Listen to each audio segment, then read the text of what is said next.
संस्थापकाय च धर्मस्य सर्वधर्मस्वरूपिणे अवतारवरिष्ठाय ராமகிருஷ்ணாய தே நமः. அன்பின் வடிவாய் திகழ்பவளை, அருளே இயல்பாய் கொண்டவளை, இன்பம் யாவும் தருபவளை, இதயக் கோயில் வாழ்பவளை, துன்பம் நீக்கி காப்பவளை, தூய அன்னை சாரதையை என்றும் போற்றித் தொழுதிடுவோம், எல்லா நலமும் எய்திடுவோம். பெருமதிப்புக்குரிய சுவாமிஜி அவர்களுக்கும் மற்றும் அனைவருக்கும் வணக்கம். மாதாச்ச பார்வதி தேவி, பிதா தேவோ மகேஸ்வரக, பாந்தவா சிவபக்தாச்ச, ஸ்வதேசோ புவனத்ரயம். இது ஆதிசங்கரருடைய ஒரு ஸ்லோகம். யாதும் ஊரே யாவரும் கேளீர். இது நாம் தமிழ் இலக்கியத்திலே அடிக்கடி கேள்விப்படுகிற ஒரு தொடர், ஒரு பாட்டினுடைய முதல் வரி. முதலில் சொன்ன அந்த ஆதிசங்கரர் ஸ்லோகமும் இதுவும் ஏறத்தாழ ஒரே பொருளை விளக்கக்கூடியவைதான். எல்லா ஊரும் நம்ம ஊர் தான், எல்லா மனிதர்களும் நம்முடைய உறவினர்கள் தான் என்று புறநானூறு சொல்லுகிறது. ஆதிசங்கரர் என்ன சொல்கிறார் என்றால் அதை கொஞ்சம் ஆன்மீகமாக மாற்றி சொல்கிறார். எல்லா மக்களுக்கும் அன்னையாக விளங்குபவள் பார்வதி தேவி, தந்தையாக விளங்குபவர் சிவபெருமான். எல்லா உலகமும் நம்முடைய உலகம்தான். ஸ்வதேசோ புவனத்ரயம். தாய் நாடு என்பது எது என்றால் இந்த 3 உலகங்களுமே தான். குறிப்பிட்ட ஒரு நாடு தான் எனக்கு தாய் நாடு என்பது கிடையாது. உலகமும் தாய் நாடு மாதிரித்தான் என்று சொல்கிறார். கிட்டத்தட்ட ஒரே மாதிரியான பொருளைத்தான் இந்த இரண்டுமே நமக்கு எடுத்து காட்டுகின்றன. இவற்றை பின்பற்ற வேண்டும் என்று அவர்கள் சொல்லியிருக்கிறார்கள். பின்பற்றுவது அவ்வளவு சுலபமாக இருப்பதில்லை என்பது எல்லாருக்கும் தெரிகிறது. சான்றோர்கள் சிலர் இதை அனுபவத்திலே பின்பற்றி காட்டியிருக்கிறார்கள்.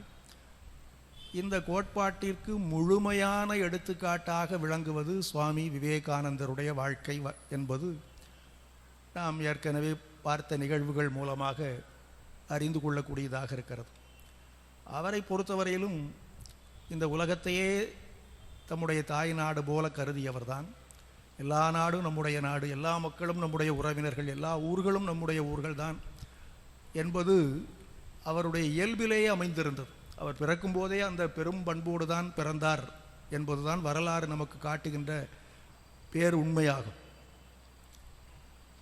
ஆனாலும் கூட அந்த கல்கத்தா மாநகரத்தை அவர் நெருங்கிய போது அவருக்குள்ளும் கூட ஒரு கிளர்ச்சி ஏற்படத்தான் செய்தது.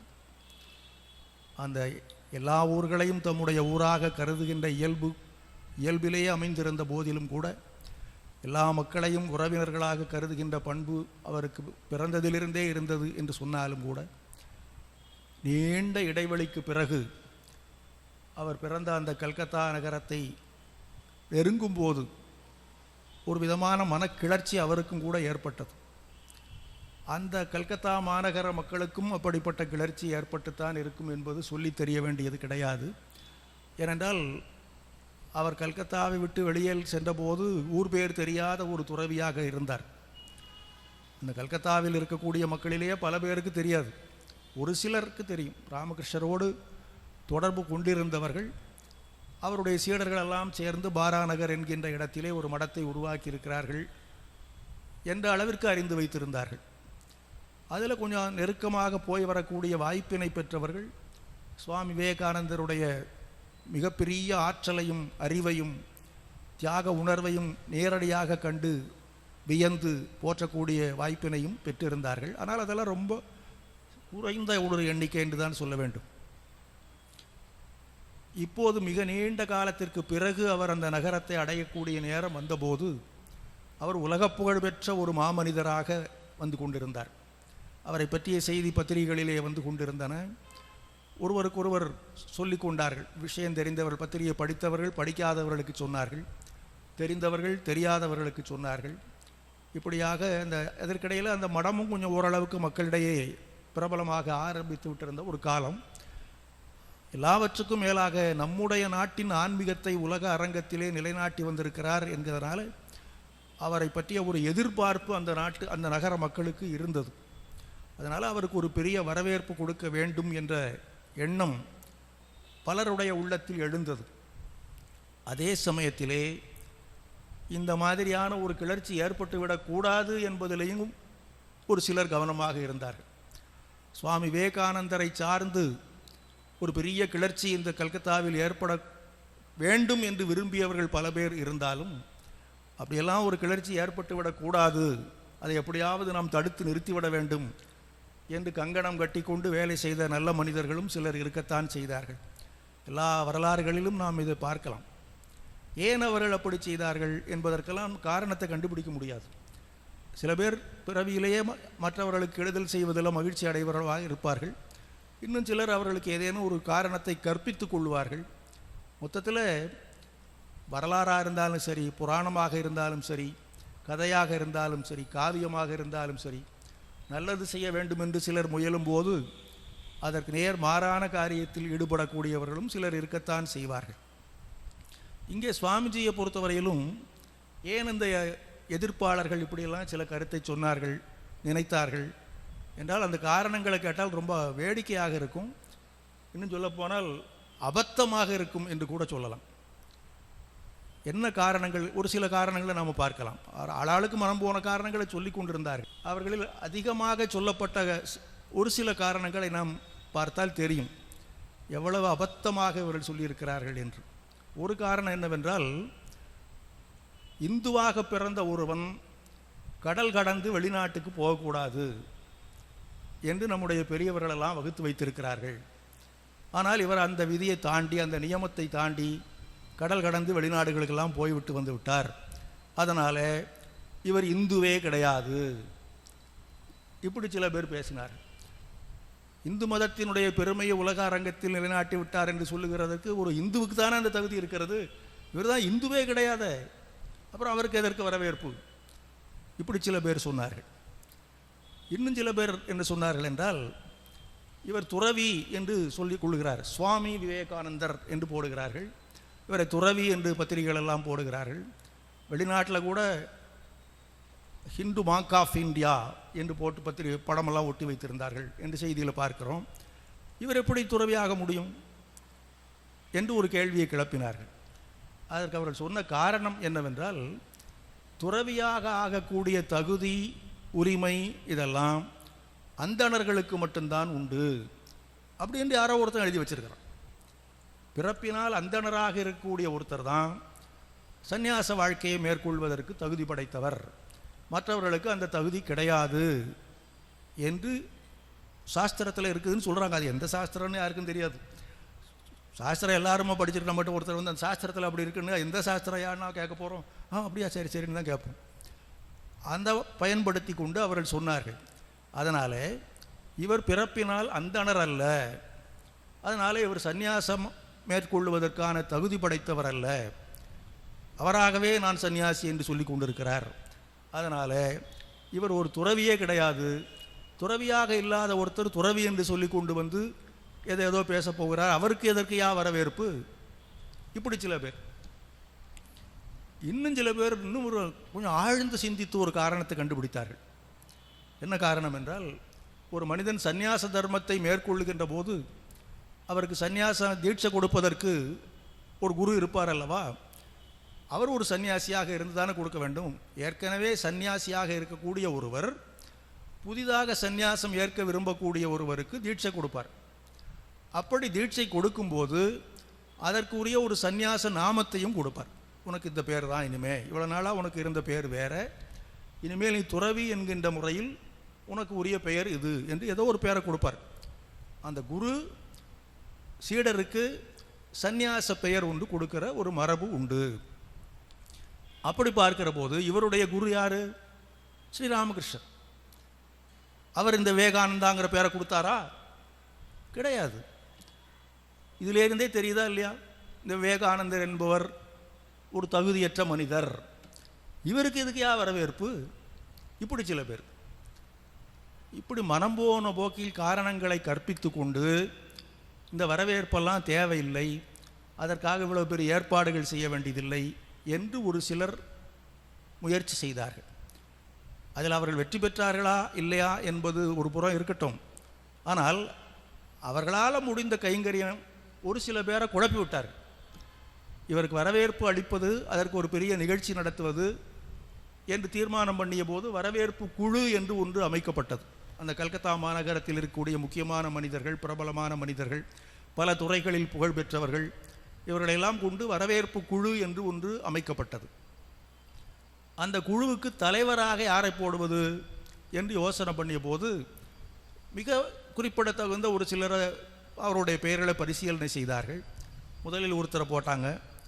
அவர்கிட்ட இந்த பிரகஸ்பதிகள்லாம் போய் என்னையா போய் யாருக்கோ ஒரு வரவேற்பு கொடுக்குற இந்த காரணங்களை சொல்லி, இந்த காரணங்களினால் தகுதியற்ற ஒரு மனிதர் அவருக்கு வரவேற்பு கொடுப்பதற்கு ஒரு குழு, அந்த குழுவுக்கு நீங்கள் ஒரு தலைவர், இது உங்களுடைய கௌரவத்துக்கே பொருத்தமற்றதாக இருக்குதுயா என்று சொல்லி குழப்பி விட்டு எனக்கு வேண்டான்ட்டு போயிடுவார். அப்புறம் வேற ஒருத்தரை கண்டுபிடிப்பார்கள், அவரையும் அப்படி தான் குழப்புவார்கள். இப்படி 2-3 பேர் வரவேற்பு குழு தலைவராக இருப்பதற்கு விருப்பம் இருந்தும் எங்கே அதனால் நம்முடைய கௌரவம் குறைந்து போய்விடுமோ என்று பயந்து போய் வேண்டாம் வேண்டாம் என்று விலகி போய்விட்டார்கள். இப்படி தான் நல்ல காரியம் பண்ணும்போது நல்லது செய்தல் ஆற்றீராயினும் அல்லது செய்தல் ஓம்புமீன் என்று ஒரு புறநானூற்று பாட்டு இருக்குது. உன்னால் நல்லது செய்ய முடியலையா, பேசாமல் போய் உட்கார்ந்துக்கோ, கெடுதலாவது பண்ணாமல் இருப்பா என்று சொல்கிறார். நல்லது செய்தல் ஆற்றீராயினும், நல்லது செய்வதற்கு உமால் இயலாது என்றாலும் அல்லது செய்தல் ஓம்புமின், கெட்டதை செய்வதையாவது தவிர்த்து விடுங்களப்பா அப்படின்னு சொல்லியிருக்கிறார். அது எப்படியா முடியும்? நல்லது செய்ய நம்மளால் முடியாது, கெட்டதையாவது செய்யணுமா இல்லையா? எப்படியாவது வரலாற்றில் ஒரு இடத்தை பெற வேண்டுமா இல்லையா? இப்போ ராமன் இருக்கிற வரைக்கும் ராவணனை பற்றி பேசுவார்கள் இல்லையா? தர்மபுத்திரன் பேசும்போது துரியோதனை பற்றி பேசுவார்கள் இல்லையா? வரலாற்றில் இடம் பெற வேண்டும், அவ்வளவுதான். இது மாதிரி இந்த மனிதர்கள் அவர்களாலான கைங்கரியத்தை பண்ணி கொண்டிருந்தார்கள். ஒருத்தராக போய்விட்டு கடைசியில் இந்தியன் மிரர் பத்திரிகை ஆசிரியர் ஒப்புக்கொண்டார் வரவேற்பு குழு தலைவராக இருப்பதற்கென்று. எப்படி இருந்தாலும் சரி, வரவேற்பு குழு தலைவர் இருக்கலாம், குழு இருக்கலாம், ஏற்பாடு பண்ணலாம், எல்லாம் பண்ணலாம். ஆனால் இந்த முயற்சி, இவங்க இதை பற்றி பத்திரிகைகளில் எழுதுகிறாங்க, இந்த விவேகானந்தர் தகுதியற்றவர், நம்முடைய அந்த வெளிநாட்டில் அவர் இருக்கும்போதே இங்கே எல்லாம் பண்ணாங்க. இவர் கூடவே இருந்த ஒரு மனிதர், ஸ்ரீராமகிருஷ்ணரை ரொம்ப வானலாக புகழ்ந்து பேசிய ஒரு மனிதர், அவரே இந்த வெளிநாட்டில் பிரதாபச்சந்திர மஜும்தார் என்பவர் இல்லாதது பொல்லாததெல்லாம் சொல்லி சொல்லி சொல்லி அவர் அங்கே இருக்கும்போதே அவர் பேரை கெடுக்கிறதுக்கு எவ்வளவோ முயற்சி செய்தார்கள். அங்கே முடியாத போது இங்கே வந்தும் செய்து பார்த்தார்கள். இப்படி பலரும் முயற்சி செய்து தோற்று போன ஒரு முயற்சி தான் இது. இருந்தாலும் இவர்கள் இப்போது முயன்று பார்த்தார்கள். மக்களிடத்தில் ஒரு விதமான கருத்தை உருவாக்கிவிட வேண்டும் என்பது தான் அவருடைய எண்ணம். ஓரளவுக்கு அது நடந்து விட்டது போல அவர்களுக்கு தோன்றியது.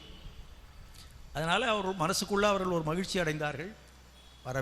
வரவேற்பு நடந்தால் நடந்து விட்டு போகட்டும், எப்படியும் மக்கள் பெரிய அளவில் வரமாட்டார்கள், நாம் செய்திருக்கிற இந்த பிரச்சாரம் கொஞ்சம் வேலை செய்திருக்கோம், அவ்வளோ பெரிய நிகழ்ச்சி என்று அவர்கள் சொல்லி கொண்டு இருக்கிறார்கள் அல்லவா, அந்த மாதிரிலாம் நடக்காது, மீறி போனால் ஒரு 50 பேரோ 100 பேரோ வரலாம், அவ்வளோ பெரிய அளவிலெல்லாம் அது விளம்பரம் ஆகாது என்று அவர்களே மனநிறைவு கொண்டார்கள். ஆனால் இந்த இன்னொருத்தர் இருக்கிறார், இவங்க எவ்வளவு முயன்றாலும் இங்கே ஒருத்தர் உட்கார்ந்துட்டு இருக்கிறாரே அவர் விட்டுருவாரா? அவர் வெளிநாட்டுக்கு போகும்போதே அவருடைய ஆணையின்படி தானே போனார். அங்கே போய் எத்தனை இடையூறுகள் அவருக்கு ஏற்பட்டன. வரலாற்றில் பார்க்கிற போது அவர் மிக உன்னதமான நிலையை எய்திவிட்டார் என்பதை தான் எழுதியிருக்கிறார்கள். அதை சுருக்கமாக படிக்கக்கூடியவர்களெல்லாம் ரொம்ப ரொம்ப சர்வசாதாரணமாக அந்த படியில் ஏறி உள்ளே வந்து உட்கார்ந்து கொள்ளுகிற மாதிரி இந்த விவேகானந்தர் போய் சர்வமதா மகாசபையில் பேசிட்டாரு அப்படின்னு பல பேர் நினச்சிக்கிட்டு இருக்கிறாங்க. அது அப்படியெல்லாம் அல்ல என்பது நமக்கு தெரியும், நாம் விரிவாக பார்த்துருக்கிறோம். எத்தனை இடையூறுகளை கடந்து அவர் அந்த பெருமையை அடைந்தார். அந்த பெருமையை அடைந்த பிறகும் எத்தனை இடையூறுகளுக்கு அவர் ஆளாக வேண்டியதாக இருந்தது, என்னென்ன விதமான எதிர்ப்புகளை எதிர்கொள்ள வேண்டி வந்தது, எவ்வளவு பேர் அவரை ஏதாவது ஒரு வகையில் அவர் ஒன்றுமில்லாமல் பண்ணிவிட வேண்டும் என்று முயற்சி செய்தார்கள். இவற்றையெல்லாம் கடந்து தான் அவர் இந்த நிலையை அடைந்திருக்கிறார் என்பது வரலாறு படித்தவர்களுக்கு தெரியும். எப்படி கடந்தார் என்று பார்த்தால் அதுதான் ஸ்ரீராமகிருஷ்ணருடைய திருவருள். ஏதாவது ஒரு இடையூறு வரும்போது அதிலிருந்து அவர் மீண்டு போவதற்கான வழியும் வந்து சேர்ந்தே வரும். இந்த பக்கமாக ஒருத்தன் குழி தோண்டி கொண்டே இருப்பான், அந்த பக்கமாக அவர் வந்து அதை நிரப்பி விட்டுட்டு போயிடுவார். இப்படி பல சந்தர்ப்பங்கள் நிகழ்ந்திருக்கின்றன. ஒன்றும் முடியாதுங்கிற போது காஃபியிலேயாவது விஷத்தை வைத்து இவரை காலி பண்ணி விடலாம் என்று ஒருத்தன் முயற்சி பண்ணான். அவரை விருந்துக்கு கூப்பிடுற மாதிரி கூப்பிட்டு காஃபியை கொண்டாந்து வைத்தார்கள். காஃபி குடிக்க போகும்போது உள்ளே இருந்து அவர் குடிச்சிடாதடாங்கிறார், வச்சுட்டார் பேசாமல். அப்புறம் தான் பார்த்தா அதில் விஷம் கலந்துருந்தது. இதுபோல பல்வேறு இடையூறுகளில் இருந்தும் அவரை காத்த பகவான் ஸ்ரீ ராமகிருஷ்ணர் இப்போது மட்டும் கைவிட்டு விடுவாரா? அவருடைய பக்தர் ஒருத்தர் மூலமாக இந்த எதிர்ப்பாளர்களுக்கு எதிர்ப்பான வேலையை செய்தார். எப்படி செய்தார் என்றால், உபேந்திரநாத் என்று ஒருத்தர் ஸ்ரீராமகிருஷ்ணருடைய பக்தர்களில் ஒருவர். அவர் எப்படி ஒரு வேடிக்கையான பக்தர். அவர் பொதுவாக ஸ்ரீராமகிருஷ்ணருடைய பக்தர்கள் என்று பார்க்கும்போது அவர்கள் ஒரு ஆன்மீக ஈடுபாடு கொண்டவர்களாக இருப்பார்கள். அதில் குறிக்கோளை அடைவதற்கு இயலாதவர்களாக இருப்பார்கள். இவரிடத்தில் வந்தால் வழிகாட்டுவார், ஆன்மீகத்தில் நம்மை குறிக்கோளை அடைவதற்கு உரிய வழியெல்லாம் அவர் நமக்கு செய்து கொடுப்பார், உறுதுணையாக இருப்பார். இப்படி தான் நிறைய பேர் வருவாங்க. இவர் எப்படி வந்தார் என்று சொன்னால், ஒரு சின்ன வயதில் கொஞ்சம் ரொம்ப வறுமையில் இருந்தவர். பெற்றோர்கள் இல்லாததுனால அவருடைய மாமா அவரை வளர்த்தார். மாமா கொஞ்சம் வசதியாக தான் இருந்தார், ரொம்ப வசதி இல்லாவிட்டாலும் ரொம்ப வறுமையும் கிடையாது, சுமாரான குடும்பத்தில் இருந்தார். இந்த பையன் ஒரு வேண்டாத விருந்தாளியாக இருந்தான். அவருடைய கண்ணோட்டம், அந்த மாமாவினுடைய கண்ணோட்டத்தில் இந்த உபேந்திரநாத் என்பவர் யாருன்னா தண்டச்சோறு. நம்ம வீட்டில் எப்படியோ வந்து சேர்ந்துட்டான், என்ன இருந்தாலும் மாமா சோறு போட்டு தான் ஆகணும். அதுக்கு இவன் தகுந்தபடி உழைக்கிறானான்னா ஒன்றும் கல்வி அறிவும் கிடையாது, வேலை செய்கிற திறமையும் கிடையாது அப்படின்னு அவர் நினச்சிக்கிட்டு இருக்கிறார். அதனால் எப்போ பார்த்தாலும் அவனை பிடிச்சி திட்டிக்கிட்டே இருப்பார். எதுக்குடா நீங்கள் உயிரை வாங்குற அப்படிங்கிற மாதிரி பேசுவார். இவனுக்கு மனசுக்குள்ளே எவ்வளோ வேதனையாக இருக்கும். இந்த உலகில் நமக்கென்று யாரும் இல்லை என்று தானே இவரை அண்டி பிழைக்க வேண்டியதாக இருக்கிறது. இவரோ எப்போது பார்த்தாலும் நம்மை திட்டிக் கொண்டே இருக்கிறார், காரணமில்லாமல் திட்டுகிறார் என்ற வருத்தத்தோடு காலத்தை கழித்து கொண்டிருந்தார். அதனால் ஏதாவது கிடைத்த வேலையை செய்து கிடைக்கிற பணத்தை கொண்டாந்து அவர்கிட்ட கொடுத்துடலாம், அப்போதாவது அவர் திட்டுவதை விடுவாரான்னு பார்க்கலாம் என்று உண்மையாகவே பாடுபட்டான். பெரிய அளவில் முயற்சி செய்து பார்த்தான், சின்ன சின்ன வேலைகளெல்லாம் செய்து பார்த்தான். ஆனாலும் அவர் திட்டுறதை நிறுத்தவில்லை. அப்படி அவன் செய்த பல வேலைகளில் ஒன்று, ஒரு பத்திரிகை கடை, புத்தக கடையில் வேலை செய்தான். யாரோ ஒருத்தர் நடத்தின புத்தக கடை. அந்த கடையில் போய் எடுத்து கொடுக்கறது, காசை வாங்கி போடுறது, அந்த மாதிரி ஒரு பணியாளனாக வேலை செய்து கொண்டிருந்தான். அதில் அவனுக்கு ஒரு ஆர்வம் வந்து விட்டது. படிக்காதவனாக இருந்தால் கூட இந்த புத்தகங்களை பார்க்குற போது அவனுக்கு ஒரு ஆர்வம். அதை வாங்கி கொண்டு போகிறார்கள் அல்லவா. அப்போ புத்தகம் படிக்கிறதுல இவ்வளவு ஒரு நன்மை இருக்கத்தான் இருக்கிறது போல இருக்கிறது, நம்மால் தான் அதை படிக்க முடியாமல் போய்விட்டது என்ற ஒரு வருத்தம் இருந்தது. சரி, நாம் படிக்காவிட்டாலும் படிக்கிறவர்களுக்கு புத்தகத்தை எடுத்து கொடுக்கக்கூடிய ஒரு வாய்ப்பாவது கிடைத்ததே என்று மகிழ்ச்சி அடைந்தான். அப்புறம் பல்வேறு தொழில்களை செய்தான். என்ன கொஞ்சம் எப்படி இருந்தாலும் சிரமந்தான். அவங்க மாமாவினுடைய மனைவி அந்த அத்தையம்மா கொஞ்சம் இவனிடத்தில் அன்பு காட்டுவாங்க, அவருக்கு தெரியாமல். அதை வைத்து கொண்டு காலம் தள்ளி கொண்டு இருந்தான். எப்படியோ வளர்ந்து வளர்ந்து கொஞ்சம் விவரம் தெரிந்தவனாகி விட்டான். அப்போது அவனுடைய காதில் ஸ்ரீராமகிருஷ்ணரை பற்றிய செய்தி விழுந்தது. சரி, அவரை போய் பார்த்துட வேண்டிதான். நாம் ஏற்கனவே சொன்னது போல் இந்த சாதனைகளில் சந்தேகம் வந்தது, அல்லது ஆன்மீகத்தின் அறுதி பெருநிலை அடைவதற்கு முயற்சி செய்வது எப்படி, இந்த மாதிரியான கேள்விகளோடெல்லாம் வரலை. அவர் ஒரு பெரிய மகான், அவதார புருஷர் என்று எல்லாரும் சொல்கிறார்கள். அவதார புருஷர்னா யார்? கடவுள் தானே. கடவுளின் இடத்துல யார் யாருக்கு எது வேணுமோ அது தானே போய் கேட்குறாங்க. எல்லாருமா கோயிலுக்கு போகிறவங்க எனக்கு ஞானத்தை கொடு, விவேகத்தை கொடு நான் கேட்குறாங்க. விவேகானந்தர் போய் கேட்டார், எனக்கு பக்தியை கொடு, ஞானத்தை கொடு, விவேகத்தை கொடு, வைராக்கியத்தை கொடுன்னு 3 தடவை அனுப்பினாலும் 3 தடவையும் அதே தான் கேட்டாருன்னு படிக்கிறோம். ஆனால் எல்லாரும் அப்படியா கேட்பார்கள்? அவங்க பிரச்சனையை போய் சொல்லுவாங்க. இதை தீர்த்து வைத்து விடு, எனக்கு வசதியை கொடு, வாய்ப்பை கொடு, பணத்தை கொடு, இப்படி தானே கேட்குறவங்க நிறைய பேர். அப்படி தானே இந்த மனிதன் அப்படி தான். இந்த உபேந்திரநாத் மனசுக்குள்ளே அதை வச்சுக்கிட்டான். எப்படியும் இவர் கடவுளின் அவதாரம் என்று சொல்லுகிறார்கள், இவரிடத்தில் நாம் போய் பிரார்த்தனை பண்ணி கொண்டால் ஏதாவது ஒரு வகையில் பணம் வந்துடாதா என்கிற ஒரு நம்பிக்கையோடு போனான். அங்கே பார்த்தா நிறைய பேர் உட்கார்ந்துருப்பாங்க. அவங்களெல்லாம் ஏதாவது ஆன்மீக சம்பந்தமான சந்தேகங்களை கேட்பாங்க. இவர் அதுக்கு உபதேசம் பண்ணுவார், ஜபம் பண்ணு, தியானம் பண்ணு, அப்படி பண்ணு, இப்படி பண்ணுன்னு தான் சொல்லிக்கிட்டு இருப்பார். இந்த சூழ்நிலையில் இவன் எப்படி போய் எனக்கு பணத்தை கொடுன்னு கேட்பான்? கேட்குறதுக்கு எல்லாரும் ஒரு 4 பேராவது இந்த மாதிரி இருந்தால் பரவாயில்ல. எல்லாருமே பக்தியை கேட்குறாங்க, விவேகத்தை கேட்குறாங்க. அவங்க பின்பற்றுகிறார்களோ இல்லையோ கேட்குறதாவது அதை பற்றி கேட்பாங்க. இங்கே நாம் கேட்குறதுக்கும் அதை பற்றி தெரியாது. உண்மையில் நாம் அதை விரும்பவும் இல்லை. நமக்கு தேவையும் அது அல்ல. நம்முடைய தேவை ஒன்றே ஒன்று தான், பணம். ஆனால் ஒருத்தர் கூட கேட்க மாட்டேங்கிறாங்களே. யாராவது ஒருத்தர் எனக்கு கொஞ்சம் பணத்தை கொடுங்கன்னு கேட்டால் நாமும் பின்னாலே சேர்ந்து எனக்கும் அதான் அப்படின்னு சொல்லிடலாம். அதற்கான வாய்ப்பே அவனுக்கு வராமலேயே போய் கொண்டிருந்தது. ஒரு நாள் அவரே சொல்லிட்டார். குருதேவரை பார்த்துட்டு வந்துவிட்டு அந்த பக்கம் போன உடனே அங்கே இருந்த பக்தர்களை பார்த்து சொன்னார், இந்த பையன் எதுக்காக அடிக்கடி வர்றான்னு தெரியுமா? எதுக்கு வர்றாங்க? பணத்துக்காக. பணம் வேணும் அவனுக்கு. இங்கே வந்துக்கிட்டே இருந்தால் பணம் கிடைச்சிரும்னு நினச்சிக்கிட்டு தான் வந்துக்கிட்டு இருக்கிறான். அவருக்காக தெரியாது, சொன்னாலும் சொல்லாவிட்டாலும் அவர் தெரிந்து கொள்கிறார் அல்லவா, சொன்னார் அவர். அப்போ அங்கே இருந்த ஒருத்தர் கேட்டார், அம்மா நீங்கள் சொல்கிறீங்க அவன் பணத்துக்காகத்தான் இங்கே வருகிறான் என்று. சரி, நீங்கள் ஒரு நாள் கூட அவனுக்கு ஆசீர்வாதமே பண்ண மாட்டேங்கிற அப்படின்னு கேட்டார். அவன் அதுக்கு தான் வர்றான்னு தெரியுது, நீங்களே கூப்பிட்டுடே நீ கொஞ்சம் உனக்கு பணம் கிடைக்கட்டும் போ அப்படின்னு சொல்லியிருக்கலாம் அல்லவா. அப்படி சொல்லவே மாட்டேங்கிறீங்களே, இதுக்கு என்ன காரணம்னு ஒருத்தர் கேட்டார். அப்போ அவர் சொன்னார், அவன் கேட்கவே மாட்டேங்கிறான்னு. அவன் சொன்னால் ஏதாவது பண்ணலாம், அவன் மனசுக்குள்ளே தயங்கிக்கிட்டே இருக்கிறான், நானும் அப்படியே வேடிக்கை பார்த்துக்கிட்டே இருக்கிறேன் அப்படின்னு சொல்லிவிட்டார். சரி பார்க்கலாம், அவங்க மற்றவங்கள்லாம் இந்த வேடிக்கையை நாம் கொஞ்ச நாள் பார்க்கலான்னு மனசுக்குள்ளே நினச்சிக்கிட்டாங்க.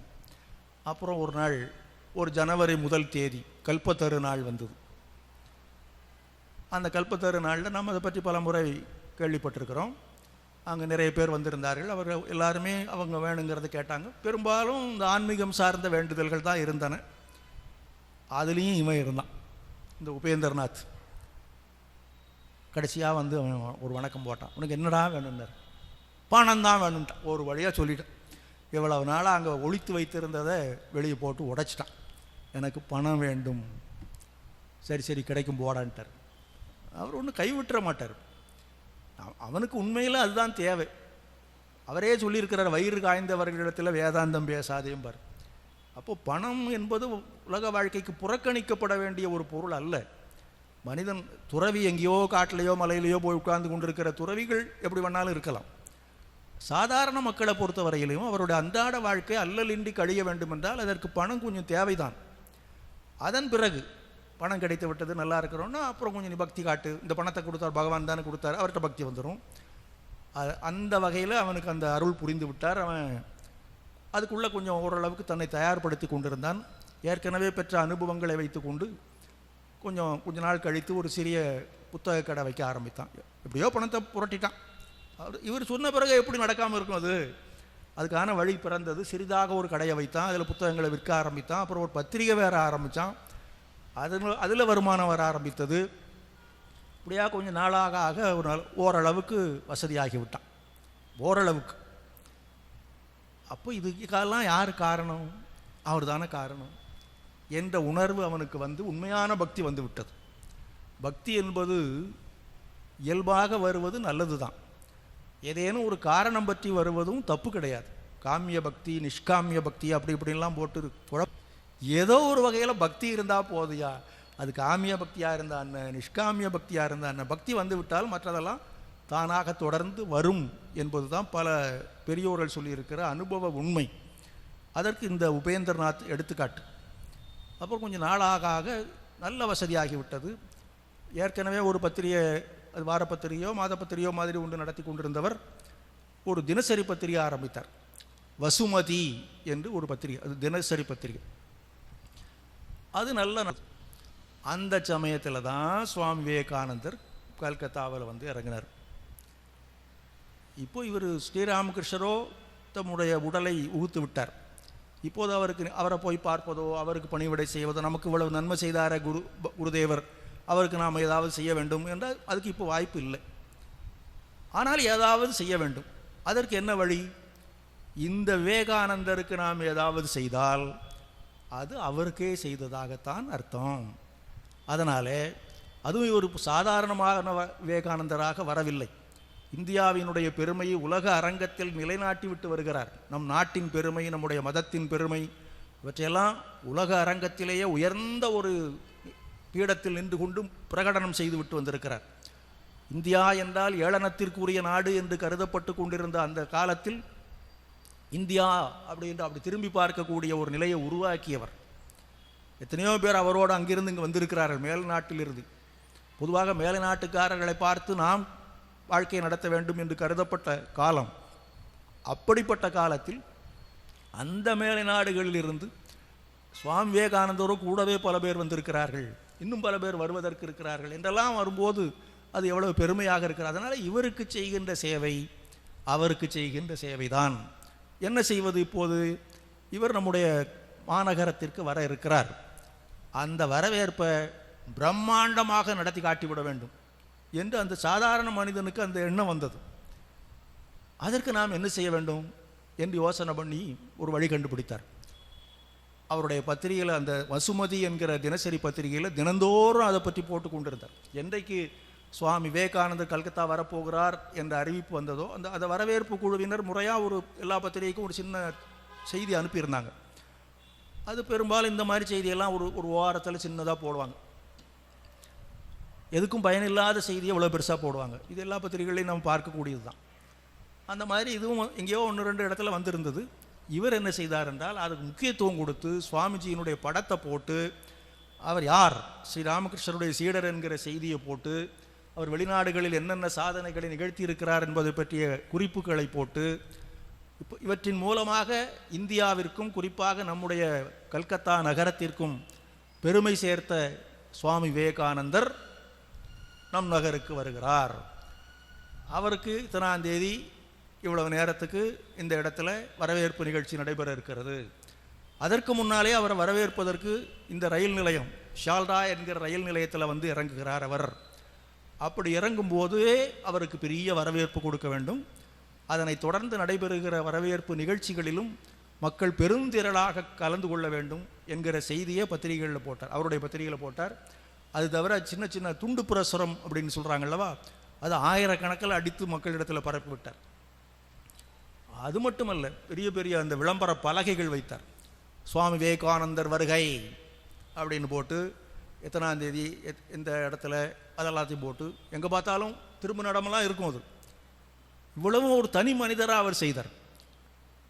அப்போ குருதேவருடைய பணி என்பது எப்படியெல்லாம் நடக்கிறது என்று சொன்னால் யாராலேயோ நடக்கிறது. இப்போ யோசனை பண்ணி பார்த்தா இந்த உபேந்திரநாத்துக்கு என்ன வரலாறு இருக்கிறது?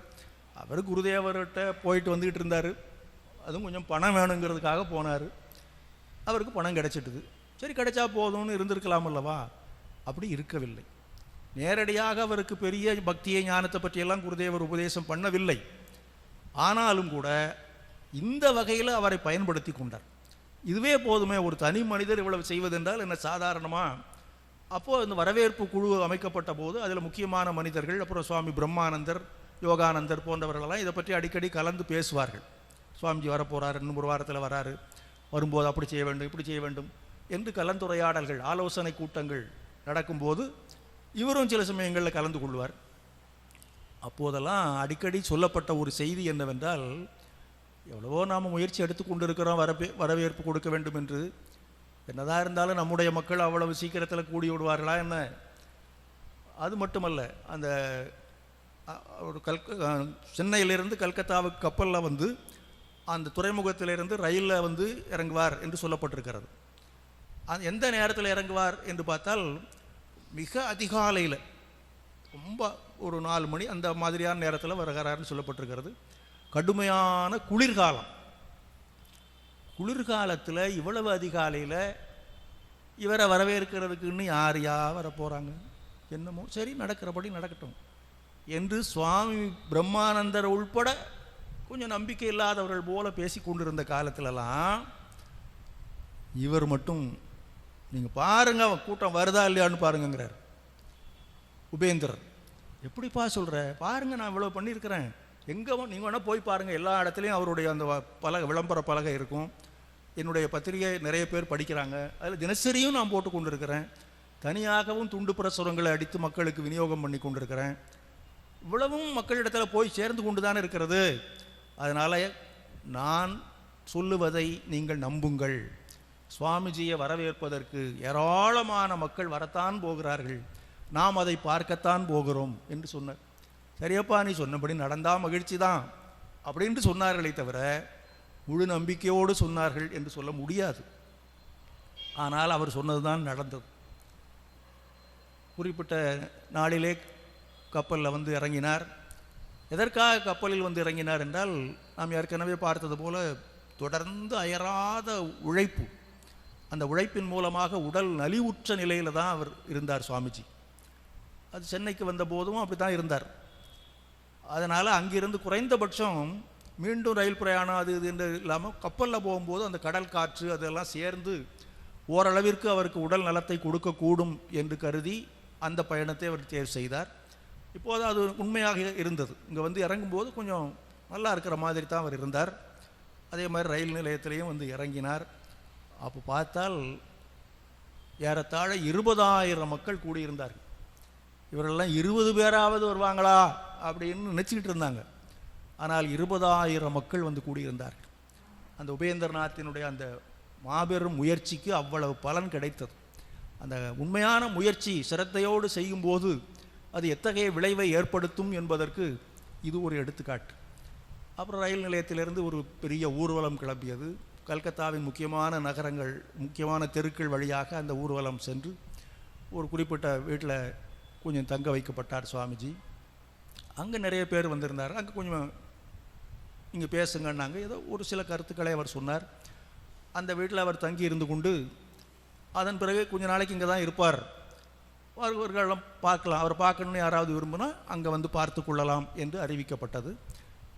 கேட்கணுமா? அப்புறம் நிறைய பேர் வந்துக்கிட்டே தான் இருப்பாங்க. அவர் எந்த இடத்துல இருந்தாலும் நாம் பார்த்துருக்கிறோம். பரிவிராஜக வாழ்க்கை காலத்திலேயே கூட யாரென்றே தெரியாத ஒரு மனிதராக அவர் ஒரு ஊருக்கு போனால் கூட அந்த ஊரில் எங்கே தங்கி இருக்கிறார் என்று தேடிக்கொண்டு மக்கள் வந்து கொண்டே தான் இருப்பார்கள் என்பதை நாம் பலமுறை பார்த்துருக்கிறோம். இப்போதோ அவர் உலக புகழ்பெற்ற விவேகானந்தர். அதனால் அவரை பார்ப்பதற்கு பலர் வந்து கொண்டு தான் இருந்தார்கள். அவரும் அத்தனை பேரோடும் ஆர்வத்தோடும் அன்போடும் பேசி கொண்டிருந்தார். அப்படி பேசிக்கொண்டே இருக்கிற போது சில முக்கியமான மனிதர்களும் வந்து பார்க்க வருவார்கள். அதில் கிரீஷ் அவர் நம்ம அடிக்கடி அவரை பற்றி பார்த்துருக்கிறோம். பகவான் ஸ்ரீ ராமகிருஷ்ணருடைய சீடர்களிலே ஒரு அருமையான சீடர். ஆரம்ப காலத்தில் அவருடைய வாழ்க்கை கொஞ்சம் பலவிதமாக இருந்தாலும் எப்போது குருதேவருடைய அருளுக்கு ஆளானாரோ அப்போது இப்போ இந்த உபேந்திரநாத் என்ன செய்தாரோ ஏறத்தாழ அது போன்ற ஒரு பணியை கிரீஷ் ஆரம்ப காலத்திலே செய்தார். ஸ்ரீராமகிருஷ்ணர் என்பவர் வெறும் மகான் மட்டுமல்ல, அவர் அவதார வரிஷ்டர் என்கிற செய்தியை நிறைய இடங்களில் பரப்பி கொண்டிருந்தார்.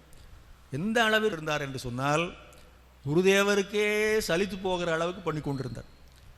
சில சமயங்களில் அவரே சொல்லுவார், யாராவது வந்து அவரை பற்றி பேசி கொண்டிருந்தால் பிற்காலத்தில் அது கொஞ்ச நாள் கழித்து இவர் அவதார புருஷர் அப்படி இப்படின்னு சொல்லி, என்னடா நீங்கள் அவதார புருஷர்னு இப்போ பேசிக்கிட்டு இருக்கிறீங்க, இதெல்லாம் அந்த காலத்திலேயே அவன் சொல்லிட்டான் அப்படின்னு சொல்லுவார். அவர் கிரீஷ் சொல்லும்போது அவர்கிட்டே கேட்பார், எதுக்குடா நீ என்ன போய் அவதார புருஷர்னு பேசிக்கிட்டே இருக்க, நீ என்னத்தை கண்டபார். ஆனால் அவர் விட மாட்டார், அவர் அதை சொல்லிக்கொண்டே தான் இருப்பார். அப்படிப்பட்ட ஒரு அற்புதமான பக்தர் கிரீஷ் சந்திர கோஷ். அவர் இப்போது சுவாமிஜியை பார்ப்பதற்கு வந்தார். 2 பேரும் பழைய நினைவுகளெல்லாம் பேசினார்கள். அப்படி பேசுவதற்கு முன்னாலே அவர் வந்த உடனே ஒரு காரியம் பண்ணார்.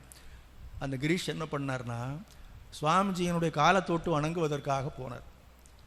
இவர் அப்படியே தடுத்து நிறுத்தி அவரை, என்ன காரியம் பண்ணுறீங்க ஜிசி அப்படின்னு. ஜிசின்னா கிரீஷ் சந்திர கோஷ். அதனால் அவர் எப்போதும் பெரியவராக இருக்கிறார், அதனால் பேரை சொல்லி கூப்பிடக்கூடாது, அதனால் ஜிசின்னு சொல்லிடுவார். நீங்கள் போய் என் காலை தொட்டு கும்பிடுறீங்களே, ஏன்னா அவரெல்லாம் பெரியவர், இவர் அவரோடு ஒப்பிட்டால் இவர் ரொம்ப இளைஞர் தானே. அதுவும் ஆரம்ப காலத்தில் ஒரு சாதாரண கல்லூரி மாணவனாக இருந்த காலத்திலிருந்தே அவர் பார்த்து கொண்டிருந்தவர். அதனால் நீங்களெல்லாம் அப்படி வணங்கக்கூடாது என்று தடுத்து நிறுத்தி அவரை உட்கார வைத்து பழைய கதைகளெல்லாம் ஆர்வம் ததும்ப பேசி கொண்டிருந்தார்கள். அதன் பிறகு இன்னொருத்தர் வந்தார். அவரும் இதே மாதிரி. அவர் இப்போ கிரீஷ் ஒரு வகையில் புகழ் பெற்றவர் என்றால், இன்னொருத்தர் வேறு வகையில் மகேந்திரநாத் குப்தா, அமுத மொழிகளை எழுதியவர். அவர் வந்து சுவாமிஜியை பார்க்க வந்தார். அவரோடு நீண்ட நேரம் பேசி கொண்டிருந்தார். அவர் என்ன பேசினார் என்றால், குருதேவருடைய அருளை பற்றி தான் பேசினார். அவர் மகேந்திரநாத் ரொம்ப பரவச நிலையில் வந்து இருந்தார். இப்போ ஏன்னா குருதேவருடைய பெருமை இப்போ உலகம் முழுவதும் பரவி போய்விட்டது. அதற்கெல்லாம் காரணம் இந்த நரேன் தான் என்கிற ஒரு எண்ணத்தில் அவரை ரொம்ப அன்பு ததும்ப பார்த்து பேச ஆரம்பித்த போது அவர் சொன்னார், ஆம், அவருடைய அருளினால் நான் இன்று உலகம் முழுவதும் அவருடைய பெயரை பரவ வைத்து விட்டு வந்திருக்கிறேன். ஆனால் இவ்வளவுக்கும் அவர்தான் காரணம். ஆரம்பத்தில் அவர் ஒரு சின்ன அறிகுறி காட்டினார். நான் மேலை நாட்டுக்கு போகத்தான் வேண்டும், அங்கே நம்முடைய வேதாந்தத்தின் பெருமையை எடுத்து உரைக்கத்தான் வேண்டும் என்பதற்கான அறிகுறியை எனக்கு முதலில் காட்டியவரே நம்முடைய குருதேவர் தான். அதனைத் தொடர்ந்து அன்னையினிடத்திலே நான் அனுமதி கேட்டேன். குருதேவர் இப்படி எனக்கு அறிகுறி காட்டியிருக்கிறார், இதை செய்வதா இல்லையா? இது உண்மையிலேயே குருதேவருடைய பணியா அல்லது என்னுடைய அகங்காரத்தினால் நான் மேற்கொள்ளுகின்ற ஒரு செயலா? இதில் எனக்கு கொஞ்சம் குழப்பம் இருந்து கொண்டுதான் இருக்கிறது. அதனால் அதை நீங்கள் தெளிவுபடுத்த வேண்டும், செய்ய வேண்டும் என்றால் நீங்கள் சொல்லுங்கள் என்று கேட்டார். இது குருதேவருடைய பணியே தான், அவர்தான் உன்னை இயக்கி கொண்டிருக்கிறார், அதனால் நீ கண்டிப்பாக போக வேண்டும் என்று அன்னை எனக்கு அருளாசி வழங்கினார். அந்த ஆசி தான் என்னை இந்த அளவிற்கு செய்ய வைத்திருக்கிறது. எத்தனையோ நாடுகளில் நான் போய் பார்த்திருக்கிறேன். இன்னும் சில இடங்களில் போய் பார்த்தால் ரொம்ப ஆச்சரியப்படுகிற வகையில் நான் போய் சொல்லுவதற்கு முன்னாலேயே குருதேவருடைய பெயர் அங்கே பரவி இருக்கிறது. சுவாமிஜி சொல்லியிருக்கிறார், அந்த அளவிற்கு குருதேவர் தம்மை அவரே பரப்பி இருக்கிறார். நாம் போய் பரப்பணும், அவர் போய் பரப்பணும், இவர் போய் பரப்பணுங்கிறதெல்லாம் இல்லை. குருதேவருடைய பெருமையை அவரே பரப்பி கொண்டிருக்கிறார். அதோடு நான் என்னால் ஆன பணியை செய்தேன். அதனால் இது எல்லாவற்றுக்கும் காரணம் குருதேவர் தான், அன்னையின் ஆசிதான். நான் ஒரு கருவியாக இருந்தேன் என்றெல்லாம் அவர் சொல்ல சொல்ல அந்த மகேந்திரநாதருக்கு ரொம்ப ஆனந்தமாக இருக்குது. ஏனென்றால் ஒரு சாதாரண மனிதன் தன்னுடைய முயற்சியினால் இவ்வளவு உன்னதமான பெருநிலையை அடைவது என்பது உலக வரலாற்றில் எங்காவது ஒரு சமயம்தான் பார்க்க முடியும். அப்படி அடைந்து விடக்கூடிய வாய்ப்பு ஒருவருக்கு கிடைக்குமேயானால் அந்த பெருமைக்கு அவர் மனசுக்குள்ளே வெளியில் சொல்லாவிட்டால் கூட நான் இவ்வளவு சாதித்திருக்கிறேன், இவ்வளவும் என்னால் நிகழ்ந்தது என்ற உணர்வும் அதனுடைய வெளிப்பாடும் கொஞ்சமாவது இருக்கத்தான் இருக்கும். ஆனால் யாராலும் சாதிக்க முடியாத மாபெரும் சாதனையை நிகழ்த்திவிட்டு இந்த இளைஞர் இங்கே வந்து உட்கார்ந்திருக்கிறார். கொஞ்சம் கூட இதில் நான் என்பதே இல்லையே, யாதும் சுவடுபடாமல் என்று அந்த காலத்திலேயே பாடி வைத்தார் அல்லவா திருநாவுக்கரசர். அதுக்கு இவரே தான் எடுத்துக்காட்டு. எப்போது நாம் இறைவனுடைய காட்சியை பெற முடியும் என்றால் யாதும் சுவடுபடாமல் மனத்தினுள்ளே நான் என்ற உணர்வு இல்லாமல் இருக்க வேண்டும். கொஞ்சம் கூட இருக்கக்கூடாது. பெருமைக்கு சொல்லிக் கொள்வது, சில பேர் நான்லாம் ஒன்றும் இல்லைங்க அப்படின்னு சொல்லிக்கிட்டு இருக்கும்போதே அந்த நான்கிறது வேலை செய்யும் அது. ஆனால் இவரிடத்தில் அணுவளவும் இல்லை.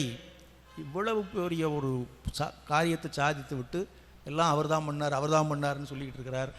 அதில் அவருக்கு பெரிய மகிழ்ச்சி, ஆனந்தம். அதை தொடர்ந்து ஒன்று சொன்னார். அந்த பழைய இதெல்லாம் பேசிவிட்டு நிறைய உங்களிடத்தில் பேச வேண்டி இருக்கிறது மாஸ்டர் மகாசை. அவர் மாஸ்டர்னு சொல்லுவாங்க.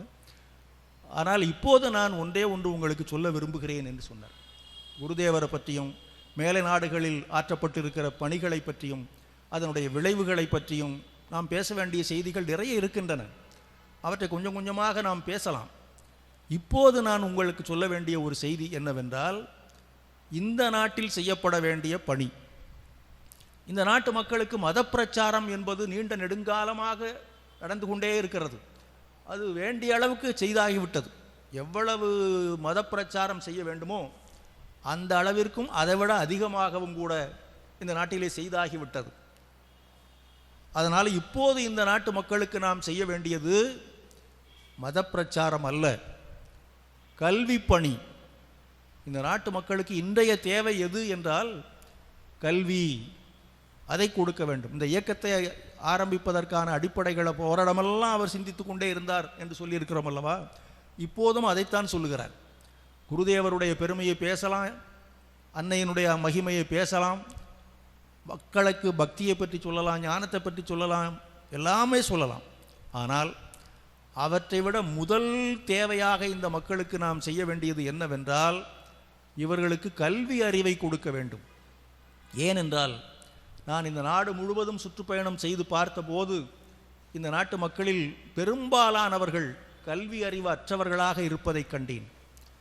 கல்வி அறிவு இல்லாத காரணத்தினாலே அவருடைய அன்றாட வாழ்க்கையை அல்லலின்றி கழிப்பதற்கான அறிவு இல்லாதவர்களாக இருக்கிறார். இதைத்தான் பாரதி பாடினான் பின்னால். கஞ்சி குடிப்பதற்கில்லார், அதன் காரணங்கள் இவையெனும் அறிவும் இல்லார், பஞ்சமோ பஞ்சம் என்று பரிதவிப்பார் அப்படின்னு பாரதி பாடினான். இதே தான், இதே விவேகானந்தருடைய வழியில் வந்தவன் தானே பாரதி. அதனால் அடுத்த வேளை உணவு கிடைக்குமா என்பது தெரியாது, கஞ்சி குடிப்பதற்கில்லார். சரி, கிடைக்காது என்றால் ஏன் கிடைக்காது, அதற்கு என்ன காரணம் என்று தெரிந்தால் அந்த காரணத்தை சரி செய்யலாம். அதன் காரணங்கள் இவை என்னும் அறிவும் இல்லார், பஞ்சமோ பஞ்சம் என்று பரிதவிப்பார். சும்மா சொல்லிக்கொண்டே இருப்பார், இப்படி வந்துட்டுதே, இப்படி ஆகிப்போச்சே, அப்படி ஆகிப்போச்சே, ஏன் தான் கடவுள் இப்படியெல்லாம் பண்ணுறானோ, இப்படி பேசிக்கொண்டே இருக்கின்றார்களே தவிர இதிலிருந்து மீள்வதற்கு என்ன வழி என்று சிந்திக்கும் திறனற்றவர்களாக இருக்கின்றார்கள். அதற்கு காரணம் என்னவென்றால் கல்வி இல்லை. கல்வி அறிவு இல்லாதவர்களாக யாரோ எதையோ சொல்லுகின்றார்கள் என்பதை கேட்டுக்கொண்டு உன் தலையெழுத்து அப்படின்னு சொல்லுவாங்க. இந்த வறுமையில் வாடிக்கொண்டு இருக்கிறவர்களை பார்த்து சில பேர் என்ன சொல்லுவார்கள் என்றால், சில பேர் வசதியாக இருப்பார்கள் அல்லவா, அவர்களிடத்தில் சொன்னால் அவன் தலையெழுத்துப்பா, அதுக்கு நாம் என்ன பண்ண முடியும் அப்படின்னு சொல்லுவார்கள். அவன் சொல்லட்டும், இவன் யோசனை பண்ணணுமா இல்லையா, இவனும் அதையே சொல்லுவான். இம்மன் நான் ஏன் தலையெழுத்துப்பா நான் அப்படி இருக்கிறாம்மா. அப்படி சொல்லக்கூடிய அளவிற்கு இவர்களை ஆளாக்கி வைத்து விட்டார்கள். அதிலிருந்து மீள வேண்டும் என்பதற்கான ஒரு சிந்தனையே வராமல் இருக்கிறார்கள் இந்த நாட்டு மக்கள். ஏன், என்ன காரணம்? கல்வி அறிவில்லை. முறையான கல்வி இருந்தால் சிந்திப்பார்கள். யாரோ ஒருத்தன் சொல்லுகிறான் உன் தலையில் அப்படி எழுதியிருக்குதுன்னு சொன்னான்னா அதை மூட நம்பிக்கை என்று தானே எடுத்து தள்ளிவிட வேண்டும். அதை அப்படியே ஏற்றுக்கொள்ளுகிறது என்றால் அதற்கு அந்த கல்வி இல்லாததான காரணம். ஆகவே கல்வியை கொடுக்க வேண்டும். அந்த கல்வியை கொடுத்து அதன் மூலமாக ஏதேனும் ஒரு தொழில் செய்வதற்கு வல்லவர்களாக ஆக்க வேண்டும். அதன் மூலம் அந்த தொழிலின் மூலமாக அவர்களுடைய அன்றாட வாழ்க்கையை சிரமமின்றி கழிப்பதற்கான ஒரு வகையை ஏற்படுத்தி கொடுக்க வேண்டும். பசிக்கிற நேரத்தில் கொஞ்சம் அரை வயிற்றுக்காவது சோறு வேண்டும், அது கிடைப்பதற்கு வகை வேண்டும். நாட்டில் நான் பார்த்த அளவில் பெரும்பான்மையான மக்கள் உண்பதற்கு உணவு இல்லாதவர்களாக, உடுத்திக் கொள்வதற்கு நல்ல உடை இல்லாதவர்களாக, தங்கி இருப்பதற்கு நல்ல இடம் இல்லாதவர்களாக ஏனோதானோ என்று காலத்தை கழித்து கொண்டிருக்கிறார்கள். இதிலிருந்து இந்த நாட்டு மக்களை நாம் மீட்க வேண்டும். அதற்கு அவர்களுக்கு கல்வியை கொடுக்க வேண்டும். அந்த கல்வியை கொடுப்பதற்கான முயற்சிகளில் நாம் ஈடுபட வேண்டும் என்று நான் நினைக்கின்றேன். அதற்கு நீங்களெல்லாம் ஒத்துழைப்பு கொடுக்க வேண்டும் என்று அந்த மகேந்திரநாத் இடத்தில் சொன்னார். ஆகவே இந்த இயக்கத்தை உருவாக்குவது என்கின்ற சிந்தனை தான் அவருடைய மனத்தில் எப்போதும் ஓடிக்கொண்டு இருந்தது என்பதை இது போன்ற நிகழ்வுகளிலே நாம் பார்க்கலாம். அதன் பிறகு அவர் தங்க வைக்கப்பட்டிருந்த இடத்துல பிரம்மானந்தர், யோகானந்தர் இவர்களும் கூட இருப்பார்கள் எப்போதுமே. ஒரு நாள் பிரம்மானந்தர் இடத்துல சொன்னார், 2-3 நாள் கழித்த பிறகு ஒன்று சொன்னார். என்ன சொன்னார் என்றால், அந்த முதல் நாள் நான் ரயில் நிலையத்திலிருந்து ஊர்வலமாக அழைத்து வரப்பட்ட போது ஒரு இடத்துல விஜயகிருஷ்ண கோஸ்வாமியை பார்த்தேன். அவரை நான் பார்த்து பேச விரும்புகிறேன். அப்போது பேசுவதற்கு வாய்ப்பில்லாமல் போய்விட்டது, இப்போது பேச விரும்புகிறேன் என்று சொன்னார். எப்படி அவர் பார்த்தார் என்றால், ஊர்வலம் வரும்போது ஒரு பெரிய வீட்டினுடைய மாடியில் நின்று கொண்டு ஒரு துறவி போன்ற தோற்றத்தில் ஒருத்தர் இருந்தார். அவர் அங்கே இருந்த வண்ணமே அப்படியே சுவாமிஜியின் தலை மீது கைகளை ஆசீர்வாதம் பண்ணுவது போல வைத்தார். அங்கிருந்து ஆசீர்வாதம் பண்ணிவிட்டார். சுவாமிஜி அப்படி திரும்பி பார்த்தார். இவர் இங்கிருந்து வணக்கம் செலுத்தினார். அவர் தான் விஜயகிருஷ்ண கோஸ்வாமி. அவரை பார்க்க வேண்டும் என்று சொன்னார் பிரம்மானந்தர் இடத்துல. ஏன் அவர் இங்கே மடத்திலே கூட தங்க வைக்கலாமேன்னு சொன்னார். தங்க வைக்கலாம், ஆனால் இப்போது அவருக்கு நிறைய சீடர்கள் சேர்ந்து விட்டார்கள், சிஷ்யைகளும் சேர்ந்து விட்டார்கள். அவரை தங்க வைக்கிறதுனா எல்லாரும் சேர்ந்து வந்துடுவாங்க. அந்த அளவுக்கு நம்முடைய மடத்தில் இப்போது இட வசதி இல்லை.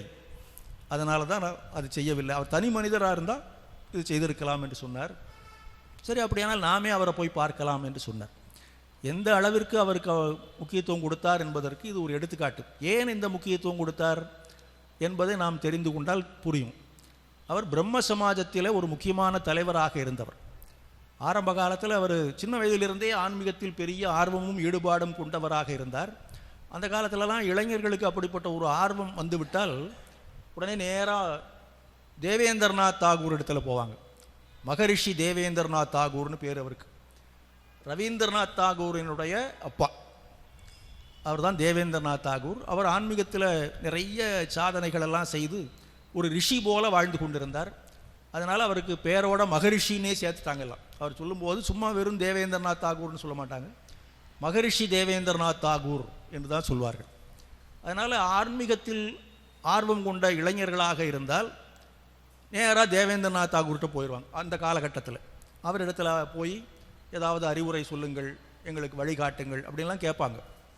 நரேந்திரரே அவரிடத்துல போய் பார்த்தார் ஒரு சமயம். இந்த கடவுளை கண்டீர்களா, கடவுளை கண்டீர்களா, யாராவது பார்த்துருக்கீங்களாங்க, அந்த கேள்வியை சுமந்து கொண்டு பல பேரிடத்துல போய் அலைந்தார் என்று பார்த்தோம் அல்லவா. அப்போ அவரும் அந்த பட்டியலில் இவர் பேரும் இருந்தது.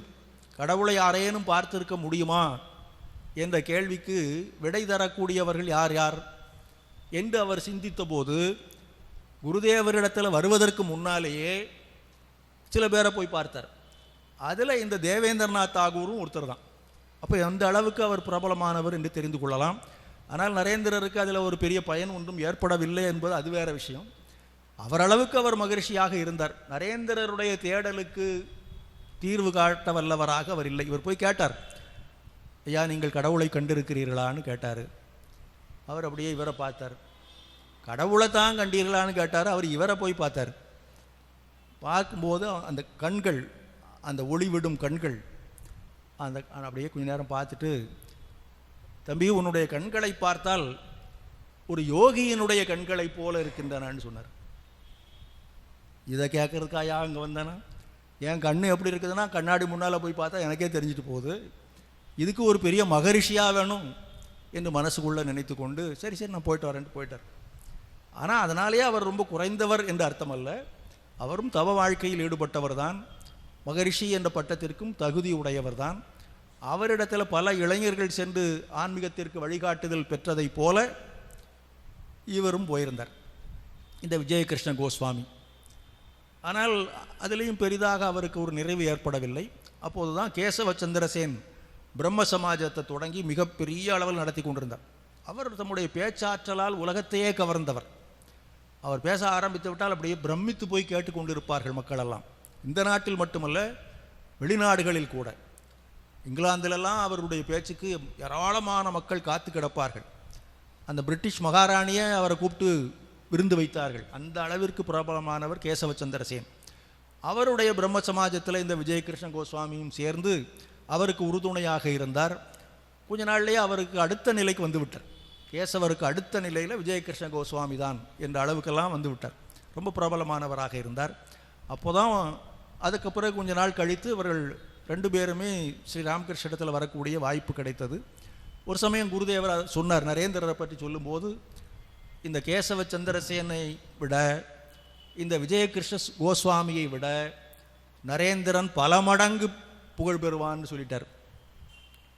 அவரையும் வைத்துக்கொண்டு அவர் ஒரு வாரமாக உட்கார்ந்துட்டு இருக்கும்போது அவருக்குன்னா சரியான கோபம் வந்துடுச்சு. யாருக்கு? நரேந்திரனுக்கு. இதில் கோபப்படுறதுக்கு என்னையா இருக்குது?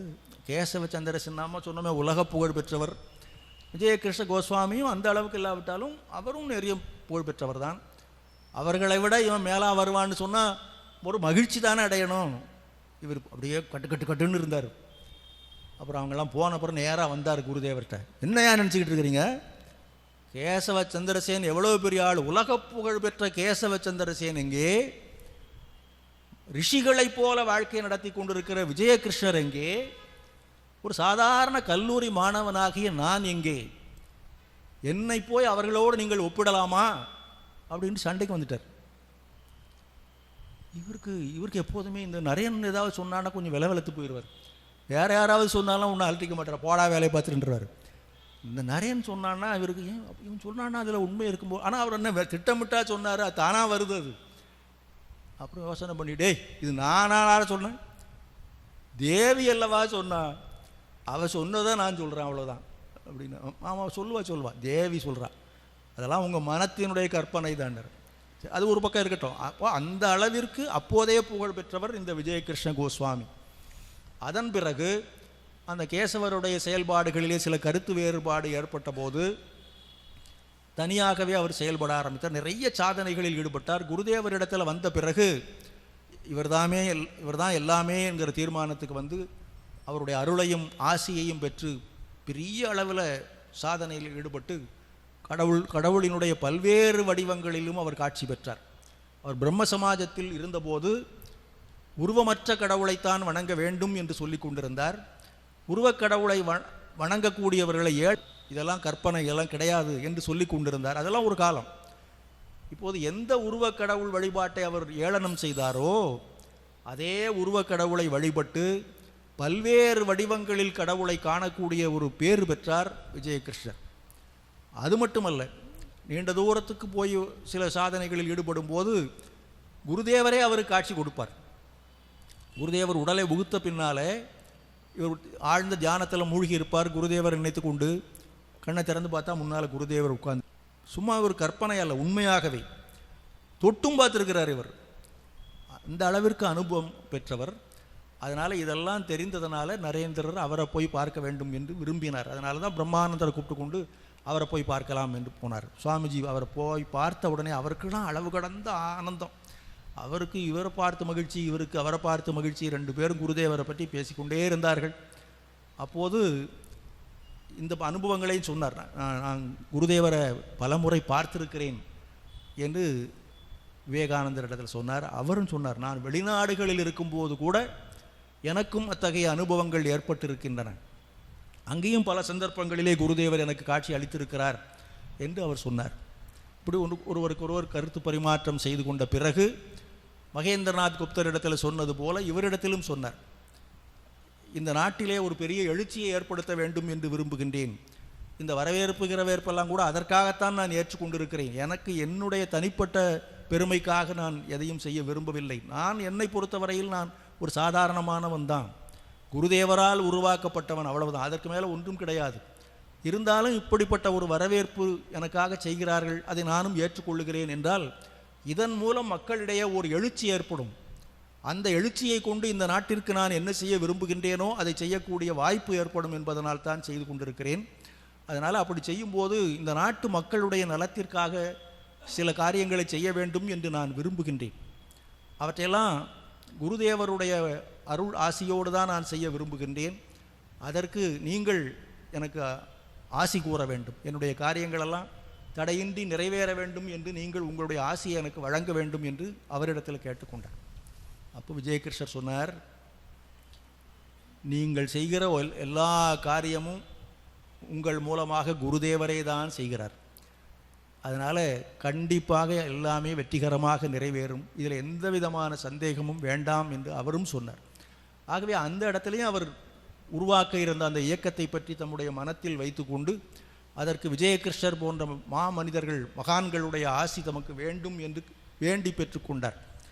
இப்படி இந்த சில நாட்கள் போய்கொண்டிருந்தன. அப்போது ஒரு சில நிகழ்ச்சிகளில் அவர் பேசும்படியாக நேர்ந்தது. அப்புறம் முறையான ஒரு வரவேற்பு நிகழ்த்தப்பட்டது. அந்த வரவேற்பு பிரம்மாண்டமாக ஏற்பாடு செய்யப்பட்டிருந்தது. அதில் அந்த வரவேற்பு இதழ் படித்து கொடுத்தவர்கள் அதில் இவரை சகோதரர் என்று குறிப்பிட்டிருந்தார்கள். அது அவருக்கு பெரிய ஆனந்தம். ஏன்னா சுவாமி விவேகானந்தர் என்று சொன்ன உடனே பல பேர்கள்லாம் சொல்கிறது என்ன, சிஸ்டர்ஸ் அண்ட் பிரதர்ஸ் ஆஃப் அமெரிக்கான்னு சொன்னார், உடனே கைதட்டினாங்க அப்படின்னு படிக்கிறோம். இப்போ இவரையே இவர் சகோதரர் என்று சொன்னபோது அவருக்கு ரொம்ப ஆனந்தம். அதைத்தான் அந்த உரையில் முதலாவதாக குறிப்பிட்டார். என்ன சொன்னார் என்றால், என்னை நீங்கள் உங்கள் சகோதரன் என்று குறிப்பிட்டு விட்டீர்கள், நான் உங்கள் சகோதரன், நீங்கள் எனக்கு சகோதரர்கள். அதனால் நான் இந்த இடத்துல அந்த நீண்ட காலத்திற்கு முன்பு எப்படி ஒரு சிறுவனாக இங்கே நான் இருந்தேனோ அந்த உணர்வோடு தான் இங்கே வந்திருக்கிறேன் என்று சொன்னார். இதைத்தான் நான் முதலையுமே சொன்னோம். சுவாமி விவேகானந்தருக்கும் அந்த நகரத்தை நெருங்கும் போது ஒரு மனக்கிளர்ச்சி ஏற்பட்டது என்று சொன்னோம் அல்லவா, அதற்கு காரணம் இந்த உணர்வு தான். ஏனென்றால் அந்த கல்கத்தாவில் தான் அவர் பிறந்தார். அவர் பிறந்த ஊர் கல்கத்தா, தாயின் மடியில் அவர் தவழ்ந்து விளையாடிய ஊர் கல்கத்தா, அன்னையிடத்திலும் தந்தையிடத்திலும் அறிவுரைகளை பெற்று ஆளாகிய ஊர் அந்த கல்கத்தா, நண்பர்கள் பலரோடு மனம் மகிழ்ந்து உறவாடிய ஊர் கல்கத்தா. எல்லாவற்றுக்கும் மேலாக அவருடைய வாழ்க்கையின் நோக்கம் என்ன என்பதை அவருக்கு உணர்த்தி அதை அடைவதற்கான வழியையும் காட்டி அந்த வழியில் அவர் வெற்றி பெறுவதற்கு எப்போதும் உறுதுணையாக இருந்து கொண்டிருக்கும் பகவான் ஸ்ரீ ராமகிருஷ்ணரை சந்திப்பதற்கான ஒரு அடிப்படையை அமைத்து கொடுத்ததும் அந்த ஊர் தான். இதெல்லாம் அந்த உரையில் சுருக்கமாக குறிப்பிட்டார். அப்படிப்பட்ட உணர்வோடு தான் நான் இங்கே வந்திருக்கிறேன். நான் என்னமோ ஒரு பெரிய மனிதன் என்றெல்லாம் நினைத்து கொள்ளவில்லை. உங்களில் ஒருவனாக, உங்கள் சகோதரனாக நான் இங்கு வந்திருக்கிறேன் என்று அதில் தொடங்கும் போதே குறிப்பிட்டார். அதன் பிறகு பல கருத்துக்களை சொல்லிவிட்டு பகவான் ஸ்ரீ ராமகிருஷ்ணரை பற்றி மன நெகிழ்ச்சியோடு பேசினார். அவர்தான் எல்லாவற்றுக்கும் காரணம் என்று சொல்லும்போது, இந்த உலகில் எத்தனையோ மகான்கள் தோன்றியிருக்கிறார்கள். குறிப்பாக நம்முடைய நாட்டில் எத்தனையோ அருளாளர்கள் தோன்றியிருக்கிறார்கள், மகான்கள் தோன்றியிருக்கிறார்கள். அவர்கள் எல்லாருமே போற்றுதலுக்கு உரியவர்கள்தான். மக்களுக்கு நலம் செய்வதற்காக தங்கள் வாழ்க்கையை அர்ப்பணித்து கொண்டவர்கள்தான். ஆனால் அவர்கள் அத்தனை பேரையும் விட சிறந்த அவதார வரிஷ்டர் அவர்தான் ஸ்ரீராமகிருஷ்ணர். அதனால் அவருடைய பெருமையை நாம் எந்த அளவிற்கு உணர்ந்து கொள்ளுகிறோமோ, எந்த அளவிற்கு மற்றவர்களுக்கு எடுத்து சொல்லுகிறோமோ, அந்த அளவிற்கு நம்முடைய வாழ்க்கை பொருள் படைத்த வாழ்க்கையாக ஆகிவிடும் என்பதனை வலியுறுத்தினார். அதோடு அவருடைய வழக்கம் போல் அந்த ஸ்ரத்தை என்கிற அந்த தத்துவத்தை வலியுறுத்தி எங்கே போனாலும் அதை சொல்லாமல் இருக்க மாட்டார். அதற்கு எடுத்துக்காட்டாக அவர் சொல்லுகிற கதை நாம் அடிக்கடி கேள்விப்பட்டிருக்கிறோம். நச்சிகேதஸ் என்பவனை பற்றிய ஒரு கதை. கட்டோபனிஷத்தில் வருகிற நச்சிகேதஸ் கதையை சொல்லி அவனுடைய சின்ன வயதிலிருந்தே அவன் மனசுக்குள்ள ஒரு எண்ணம் இருந்தது. உலகத்தில் மக்கள் இருக்கிறார்கள் போகிறார்கள், போன பிறகு என்ன ஆகிறார்கள், இதை தெரிந்து கொள்ள வேண்டும் என்ற எண்ணம் அவன் மனசில் இருந்தது. அதற்கான ஒரு வாய்ப்பு கிடைத்தது. அவன் யார் இவர்களையெல்லாம் கொண்டு போகிறார்களோ அந்த யமனுடைய இடத்திற்கே போகக்கூடிய வாய்ப்பு கிடைத்தது. அவனிடத்திலேயே அந்த கேள்வியை கேட்டான். அவன் எதையோ சொல்லி அவனை திருப்பி விட பார்த்தான். இதெல்லாம் வேண்டாம்ப்பா, இதை மட்டும் கேட்காத, வேறு எதை வேணாலும் கேளுனா. இல்லை எனக்கு வேறு எதுவும் வேண்டாம், இதுதான் வேண்டும்.